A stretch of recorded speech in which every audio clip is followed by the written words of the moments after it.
Larasati Nur Rahma kembali lagi untuk Anda dalam informasi pendidikan.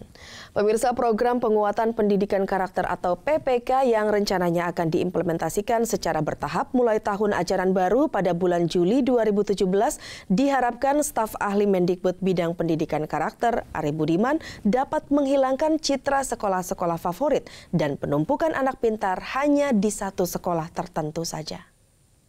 Gerakan PPK dapat dilaksanakan dengan berbasis struktur kurikulum yang sudah ada dan mantap dimiliki oleh sekolah, yaitu pendidikan berbasis kelas, pendidikan berbasis budaya sekolah, dan pendidikan berbasis masyarakat atau komunitas. Di dalam PPK itu ada 3 agenda utama atau 3 pilar utama. Yang pertama adalah PPK berbasis kelas. Bagaimana kita mendorong seorang guru, ya, kita ini selalu 12 tahun ketemu dengan guru di depan kelas. Tapi guru tentu tidak hanya sebagai fasilitator. Yang kita inginkan adalah guru yang mampu tentu saja menginspirasi anak-anaknya dan seterusnya. Program PPK juga diharapkan dapat menghilangkan citra akan sekolah favorit dan penumpukan anak-anak pintar di sekolah-sekolah tertentu. PPK itu harus berbasis budaya sekolah. Bagaimana kemampuan sekolah untuk membangun sumber dayanya, kekhasannya, keunikannya, keunggulannya untuk menjadi daya saing sekolah itu.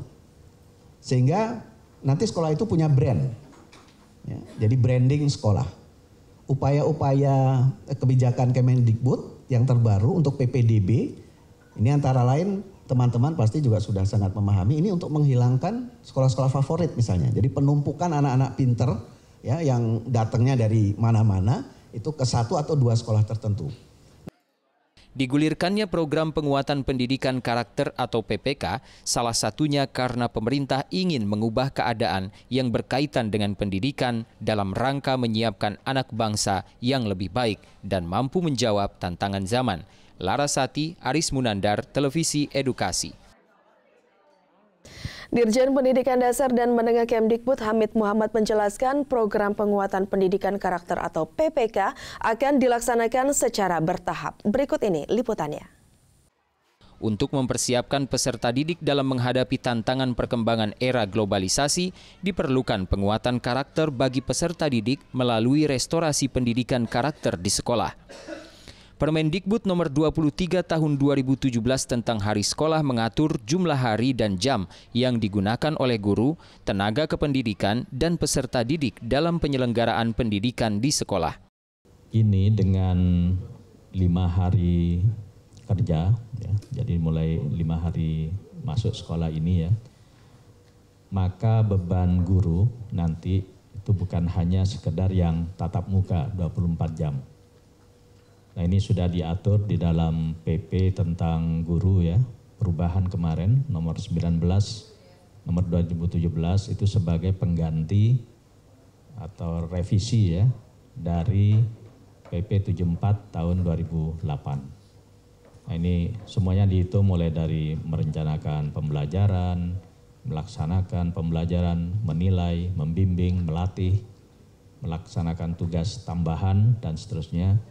Itu semuanya menjadi beban kerja guru yang itu terhimpun di dalam 8 jam per hari di sekolah itu. Diingatkan Hamid Muhammad terkait implementasi program PPK perlu diperhatikan dalam hal kesiapan sumber daya manusia di sekolah dan akses transportasi. Meski akan dilaksanakan secara bertahap, namun rencananya penerapannya akan dimulai pada bulan Juli 2017. Saya kasih catatan khusus di sini. Dalam hal kesiapan sumber daya, ini kan menyangkut pendidik, tenaga kependidikan, sarpras dan seterusnya pada sekolah ini, dan akses transportasi belum memadai. Nah, ini pelaksanaannya itu dilaksanakan secara bertahap. Artinya tidak harus tahun pelajaran ini. Tetapi penerapan ini kita mulai pada tahun pelajaran 2017 ini, jadi mulai Juli yang akan datang ini. Nah, siapa yang menilai kesiapan ini?